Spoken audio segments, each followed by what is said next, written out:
Hi dears, Assalamualaikum. Welcome back to Rasfi's Kitchen. നമുക്കിന്ന് റെസ്റ്റോറൻറ്റിൽ നിന്നൊക്കെ കിട്ടുന്ന അമേരിക്കൻ ചോപ്സി അതേ ടേസ്റ്റിൽ വീട്ടിൽ എങ്ങനെ ഈസി ആയിട്ട് ഉണ്ടാക്കിയെടുക്കാം എന്നുള്ളത് നോക്കാം. അതുപോലെ നിങ്ങൾക്ക് ഈ ഒരു വീഡിയോ ഇഷ്ടപ്പെടാന്നുണ്ടെങ്കിൽ ലൈക്ക് ചെയ്യാനും കമൻറ്റ് ചെയ്യാനും നിങ്ങളുടെ ഫ്രണ്ട്സുമായിട്ടും ഷെയർ ചെയ്യാനും മറക്കരുത്. പിന്നെ ഇതുവരെ എൻ്റെ ചാനൽ സബ്സ്ക്രൈബ് ചെയ്യാതെ എൻ്റെ വീഡിയോസ് കാണുന്നവരുണ്ടെന്നുണ്ടെങ്കിൽ ഈ വീഡിയോ തൊട്ട് താഴെ കാണുന്ന സബ്സ്ക്രൈബ് ബട്ടണും അതിന് തൊട്ടടുത്തുള്ള ബെല്ലൈക്കണിൽ ഓൾ എന്നുള്ള ഓപ്ഷനും കൂടെ ഒന്ന് സെലക്ട് ചെയ്യുക. എന്നാൽ മാത്രമേ ഞാൻ ഇതുപോലുള്ള വെറൈറ്റി റെസിപ്പീസ് അപ്ലോഡ് ചെയ്യുമ്പോൾ തന്നെ നിങ്ങൾക്ക് അതിനൊരു നോട്ടിഫിക്കേഷൻ ലഭിക്കുകയുള്ളൂ. അപ്പോൾ ഇനി എങ്ങനെയാണ് തയ്യാറാക്കി എടുക്കുന്നത് എന്നുള്ളത് നോക്കാം. ഇതുപോലെ 2 പീസ് നൂഡിൽസാണ് ഞാൻ എടുത്തിട്ടുള്ളത്. മാഗിയുടെ നൂഡിൽസാണ് എടുത്തിട്ട് നല്ല തിളച്ച വെള്ളത്തിലോട്ട് ആണ് ഇട്ട് കൊടുത്തിട്ടുള്ളത്. ഇത് 2 മിനിറ്റ് നമ്മൾ വേവിച്ചെടുക്കണം. നമ്മുടെ കയ്യിൽ ഏത് നൂഡിൽസാണോ ഉള്ളത് അത് എടുത്താലും മതി. ഇപ്പോൾ എൻ്റെ കയ്യിൽ സാധാ നൂഡിൽസ് ഇല്ലാത്തതുകൊണ്ട് ഞാൻ മാഗിയുടെ നൂഡിൽസ് എടുത്തിട്ടുള്ളത്. ഇതൊരു 90% ഒന്നങ്ങ് വേവിച്ചെടുക്കാം. ഇപ്പോൾ ഇതാ ഒരു 2 മിനിറ്റൊക്കെ കഴിഞ്ഞിട്ടുണ്ട്. അപ്പോൾ ഏകദേശം ഇതാ നൂഡിൽസ് വേവായിട്ട് വന്നിട്ടുമുണ്ട്. ഇനി ഇതിലെ വെള്ളമൊക്കെ ഒന്ന് നല്ലപോലെ കളഞ്ഞെടുത്തിട്ട് വരാം. അപ്പോൾ നൂഡിൽസിലെ വെള്ളമൊക്കെ നന്നായിട്ട് കളഞ്ഞെടുത്തിട്ടുണ്ട്. ഇനി നമ്മൾ പരസ്പരം ഒട്ടാതിരിക്കാൻ വേണ്ടിയിട്ട് അതിന് മുകളിൽ 1 ടീസ്പൂൺ 2 ടീസ്പൂൺ ഓയിൽ വെച്ചിട്ട് ഒന്ന് നന്നായിട്ടൊന്നങ്ങ് മിക്സ് ചെയ്ത് കൊടുക്കുക. എന്നാലും അതിങ്ങനെ ഒട്ടാതിരിക്കുള്ളൂ. അപ്പോൾ അതിന് വേണ്ടിയിട്ടാണ് അങ്ങനെ ചെയ്തെടുത്താൽ മതി. ഇനി നമ്മൾ അടുത്തതായിട്ട് ചെയ്യേണ്ടത് നല്ല ചൂടുള്ള ഓയിലിലോട്ട്, ഞാനിവിടെ എടുത്തിട്ടുള്ളത് സൺഫ്ലവർ ഓയിലാണ്. അതിലോട്ട് നമ്മൾ ആ വേവിച്ച് വെച്ചിട്ടുള്ള നൂഡിൽസ് ഇതുപോലെ അങ്ങ് ഇട്ട് കൊടുക്കുക. എന്നിട്ട് നമുക്ക് നല്ല ക്രിസ്പി ആക്കിയിട്ട് ഇത് ഫ്രൈ ചെയ്തെടുക്കണം. അപ്പോൾ ഒരു മീഡിയം ഫ്ലെയിമിൽ വെച്ചിട്ട് ഇത് ക്രിസ്പി ആക്കിയിട്ട് അങ്ങ് ഫ്രൈ ചെയ്തെടുത്താൽ മതി. അപ്പോൾ ഇത് ഫ്രൈ ആയി വരുമ്പോഴേക്ക് നമുക്ക് ഇതിലേക്കുള്ള ചിക്കനും കൂടി എങ്ങനെയാണ് ഉണ്ടാക്കിയെടുക്കുന്നത് എന്നുള്ളത് നോക്കാം.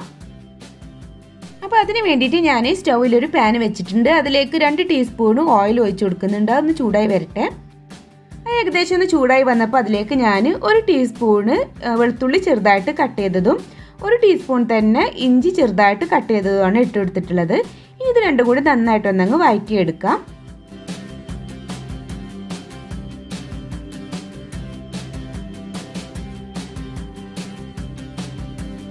ഇപ്പോൾ ഇതാ ഇഞ്ചിയും വെളുത്തുള്ളിയും ഏകദേശം ഒന്നങ്ങ് വഴന്ന് വന്നിട്ടുണ്ട്. അപ്പോൾ അതിലേക്ക് ഞാനൊരു മീഡിയം സൈസിലുള്ള ഉള്ളി സ്ലൈസ് ചെയ്തെടുത്തിട്ടുള്ളതാണ്. അതങ്ങ് ഇട്ടിട്ട് അതും കൂടി നന്നായിട്ടൊന്നങ്ങ് വഴറ്റിയെടുക്കുന്നുണ്ട്.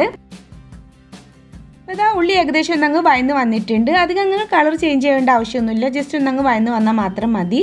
ഇനി നമുക്കിതിലേക്ക് ചിക്കൻ ഇട്ട് കൊടുക്കാം. അപ്പോൾ ഞാനിവിടെ ഒരു 250 ഗ്രാം ചിക്കനാണ് എടുത്തിട്ടുള്ളത്. അത് ചെറിയ ക്യൂബ്സായിട്ട് അങ്ങ് കട്ട് ചെയ്തെടുത്തിട്ടുള്ളതാണ്. പിന്നെ വേണ്ടത് 1 ടീസ്പൂണ് പെപ്പർ പൗഡറാണ്. അപ്പോൾ വൈറ്റ് പെപ്പർ പൗഡറാണ് എടുത്തിട്ടുള്ളത്. നമ്മുടെ കയ്യിൽ ഏതാണോ ഉള്ളത് അത് യൂസ് ചെയ്താലും മതി. പിന്നെ അതിലേക്ക് ആവശ്യമായിട്ടുള്ള ഒരു ഉപ്പും കൂടി ഇട്ടിട്ട് നന്നായിട്ടൊന്നങ്ങ് മിക്സ് ചെയ്തിട്ട് ഒന്നങ്ങ് വേവിച്ചെടുക്കണം. അപ്പോൾ ഫുൾ ഫ്ലെയിമിൽ തന്നെ ഇട്ടിട്ട് അങ്ങ് വേവിച്ചെടുക്കട്ടോ. ഒന്നങ്ങ് ക്രിസ്പി ആക്കിയിട്ട് എടുക്കണം നമുക്ക് ആ ഒരു ചിക്കൻ്റെ പീസ്.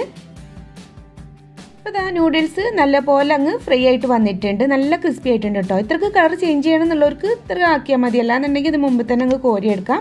എന്നിട്ട് ഞാനൊരു ടിഷ്യൂ പേപ്പറിലോട്ട് അങ്ങ് വെച്ചിട്ടുണ്ട്. അപ്പോൾ അതിലുള്ള എണ്ണയൊക്കെ അതിലേക്ക് അങ്ങ് അബ്സോർബായി പോയിക്കോളൂ. ഇനി ഇതിവിടെ ഇരിക്കട്ടെ. നമുക്കിനി ചിക്കൻ ഒന്ന് തയ്യാറാക്കിയെടുക്കാം. അപ്പോൾ ആ ചിക്കൻ ഏകദേശം ഒന്നങ്ങ് ക്രിസ്പി ആയിട്ട് വന്നിട്ടുണ്ട്. ഇനി നമുക്കിതിലേക്കുള്ള വെജിറ്റബിൾസ് ആഡ് ചെയ്ത് കൊടുക്കാം. അപ്പോൾ ഞാനിവിടെ എടുത്തിട്ടുള്ള ഒരു 1/4 കപ്പ് ക്യാരറ്റും 1/4 കപ്പ് തന്നെ ക്യാപ്സിക്കുമാണ് നീളത്തിൽ കട്ട് ചെയ്തെടുത്തിട്ടുള്ളതാണ്.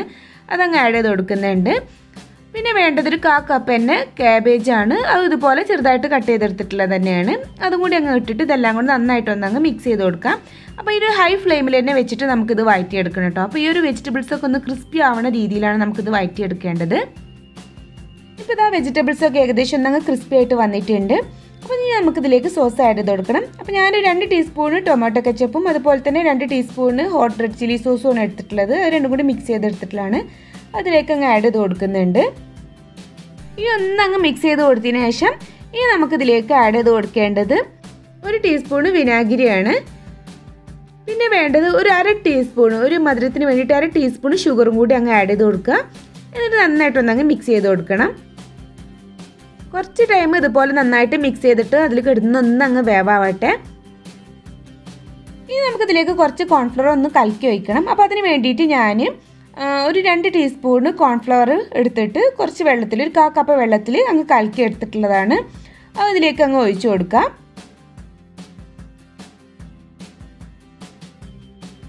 ഇനി ഒരു 1/2 കപ്പ് വെള്ളം കൂടി അങ്ങ് ഒഴിച്ചു കൊടുക്കുന്നുണ്ട്. എന്നിട്ട് നന്നായിട്ടൊന്നങ്ങ് മിക്സ് ചെയ്ത് കൊടുക്കാം. അപ്പോൾ നമുക്ക് ചിക്കൻ ഒന്നങ്ങ് വേവിച്ചെടുക്കണം. അപ്പോൾ അതിന് വേണ്ടിയിട്ടാണ് ഞാൻ കുറച്ചും കൂടി വെള്ളം ഒഴിച്ചു കൊടുത്തിട്ടുള്ളത്. പിന്നെ നമ്മളെ കയ്യിൽ ചിക്കൻ സ്റ്റോക്ക് ഉണ്ടെന്നുണ്ടെങ്കിൽ അത് ഒഴിച്ചു കൊടുത്താലും മതി ഈ ഒരു വെള്ളത്തിന് പകരമായിട്ട്. എങ്ങനെയെന്ന് വെച്ചാൽ ഇപ്പോൾ നമ്മൾ ചിക്കൻ ഫസ്റ്റ് ഒന്ന് വേവിച്ചെടുക്കുകയാണ്. അങ്ങനെയെന്നുണ്ടെങ്കിൽ കുറച്ച് അധികം വെള്ളം വെക്കുക. എന്നിട്ട് അതിൽ വരുന്ന ബാക്കി വെള്ളം ഉണ്ടല്ലോ, ആ വെള്ളം നമ്മൾ ഇതിലേക്ക് ഒഴിച്ചു കൊടുത്താലും മതി. അങ്ങനെയും ചെയ്തെടുക്കാം കേട്ടോ.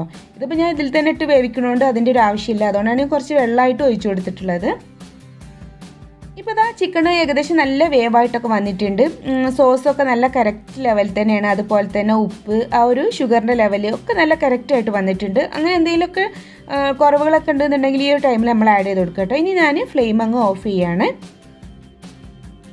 ഇനി നമുക്കിതിലേക്കൊരു ബുൾസൈയാണ് വേണ്ടത്. അപ്പോൾ ഒരു പാനിലോട്ട് കുറച്ച് വെളിച്ചെണ്ണ ഒഴിച്ചിട്ട് ഒരു കോഴിമുട്ട അങ്ങ് ഉടച്ചൊഴിക്കുന്നുണ്ട്. ബുൾസൈ ഉണ്ടാക്കാനൊക്കെ ഇപ്പോൾ എല്ലാവർക്കും അറിയുന്നുണ്ടാവുമല്ലോ, അത് നമ്മൾ പ്രത്യേകിച്ച് പറയേണ്ട ആവശ്യമില്ല.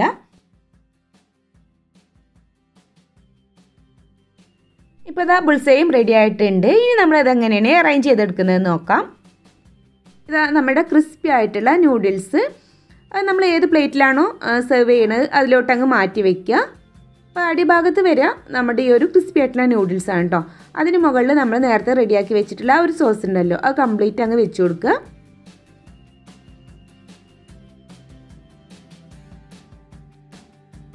ഇനി ലാസ്റ്റിൽ നമ്മൾ ഉണ്ടാക്കി വെച്ചിട്ടുള്ള ആ ബുൾസയും കൂടി വെച്ച് കൊടുക്കുക. അപ്പോൾ നമ്മുടെ അമേരിക്കൻ ചോപ്സി റെഡി ആയിട്ടുണ്ട്. നമ്മൾ റെസ്റ്റോറൻറ്റിൽ നിന്നൊക്കെ കഴിക്കുമ്പോൾ ഇതേ ഒരു രൂപത്തിലാണ് നമുക്ക് കിട്ടുക. അപ്പോൾ എല്ലാവരും ഒന്ന് ട്രൈ ചെയ്ത് നോക്കുക. നൂഡിൽസിൽ നിന്നൊക്കെ നല്ല ഡിഫറെൻ്റ് ആയിട്ടുള്ളൊരു അടിപൊളി ടേസ്റ്റിലുള്ളൊരു ഡിഷാണ്. ട്രൈ ചെയ്ത് നോക്കാത്തവർ എന്തായാലും ഇതുപോലെ ഒന്ന് ട്രൈ ചെയ്ത് നോക്കിയിട്ട് നിങ്ങളുടെ ഫീഡ്ബാക്ക് എന്നെ അറിയിക്കുക. അതുപോലെ തന്നെ നിങ്ങൾക്ക് ഈ ഒരു വീഡിയോ ഇഷ്ടപ്പെടാന്നുണ്ടെങ്കിൽ ലൈക്ക് ചെയ്യാനും കമൻറ്റ് ചെയ്യാനും നിങ്ങളുടെ ഫ്രണ്ട്സുമായിട്ടും ഷെയർ ചെയ്യാനും മറക്കരുത്. ഇനിയും ഇതുപോലുള്ള ന്യൂ റെസിപ്പീസുമായി വരുന്നവരേക്കും ബായ്, അസ്സലാമു അലൈക്കും.